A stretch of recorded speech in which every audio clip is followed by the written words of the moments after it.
Shabbat Shalom, everybody. Just a couple of words before we go into the service tonight for Kabbalat Shabbat. A small idea. This week's Parshat is Vayakhel-Pekudei. It's a double whammy. It's extremely long. And it's also Parshat HaChodesh. And there's a very interesting thing that occurred to me with regards to Parshat HaChodesh. We are going to be entering into Rosh Chodesh Nisan on Sunday. Pesach is just a couple of weeks away. I know, it's a bit crazy. And there's been a lot of things that have gone on this week. And I think all of us, in some way, shape or form, have encountered the news about the interview that took place earlier this week with Meghan and Harry. And while I'm not necessarily going to talk about that in particular, there was something that occurred to me and which struck me about the timing of this particular interview. Not just because of the fact that it coincided with the Queen's announcement, not just because Prince Philip is unwell, all of the things that people have been talking about, but specifically because of the fact that it's Parshat HaChodesh and the month of Nisan, the month of Geula, of redemption, the time period of Pesach is upon us in just a couple of days. Parshat HaChodesh marks the first ever mitzvah that the Jewish people ever received when we were still slaves in Egypt. We were given the mitzvah of Rosh Chodesh, HaChodesh Hazeh Lachem.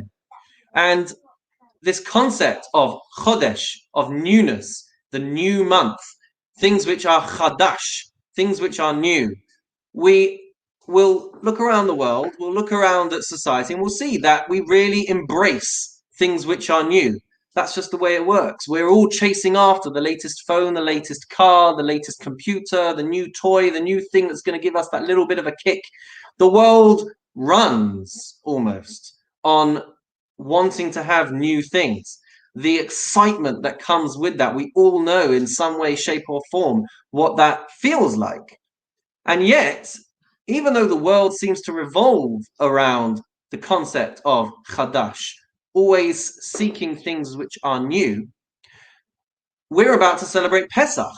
And Pesach, if anything, doesn't seem to have anything to do with newness at all. In fact, the opposite. It seems to be all about embracing the tradition. It's about tapping into a story that happened thousands of years ago. So it's interesting that on the one hand, we have the month of, or the concept of Rosh Chodesh falling at the same time as Pesach, and yet on the other hand, it doesn't seem to be much of a Jewish approach. We're very much about tradition. The whole Seder is all about tradition. The songs that we sing have not changed for decades. What would a Seder be without saying, oh, that's not the tune for Dayenu, that's not the tune for Chad Gadya, whatever it might be.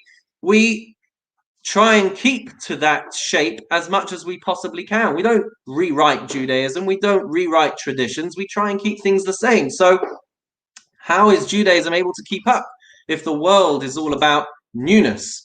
And the thought that occurred to me after reading some words of a rabbi called Norman Lamb, who was a rabbi in America, who only died just last year, he says that there is a distinct difference between novelty and renewal. What do we mean?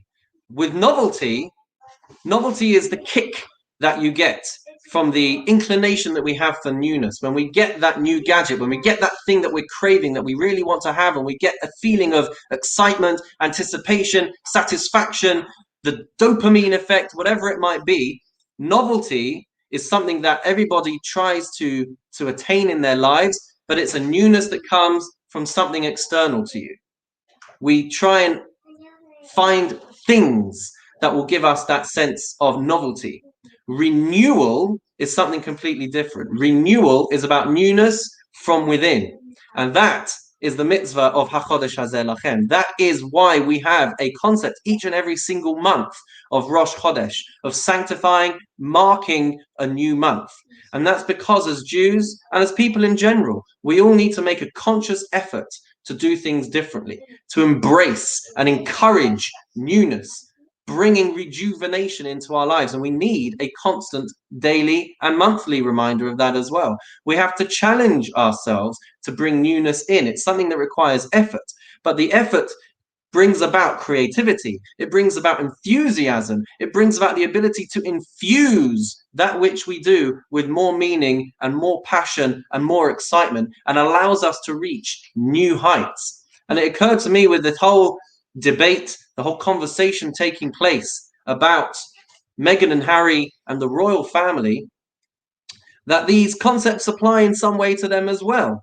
The tradition that has remained unchanged of the royal family, the stability that comes with it, and the newness that comes with trying to forge your own life out in LA, and all of that which comes about with trying to do that. That newness from the externalities.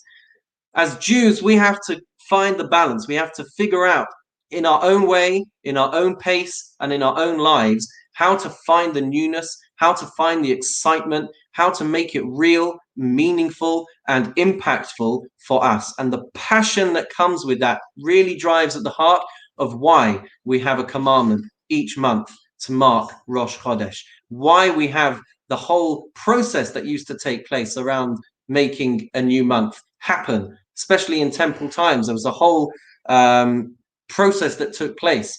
It's because we have to learn how to bring it into our lives. We have to learn how to make it meaningful, different, while at the same time sticking to the traditions, sticking to what's important, sticking to the messages and the directions that we receive from Hashem and from the Torah. And so as we go into this Shabbat, as we enter into the month of Nisan, as we enter towards Pesach, I give everybody a bracha that we should be able to enjoy the Yom Tov in whatever way we can, make it meaningful for ourselves, inject new enthusiasm, new passion, new ideas, try things a little differently, or do things the same, whatever we like. But either way, we should be blessed, we should be happy, and we should be healthy. Shabbat Shalom.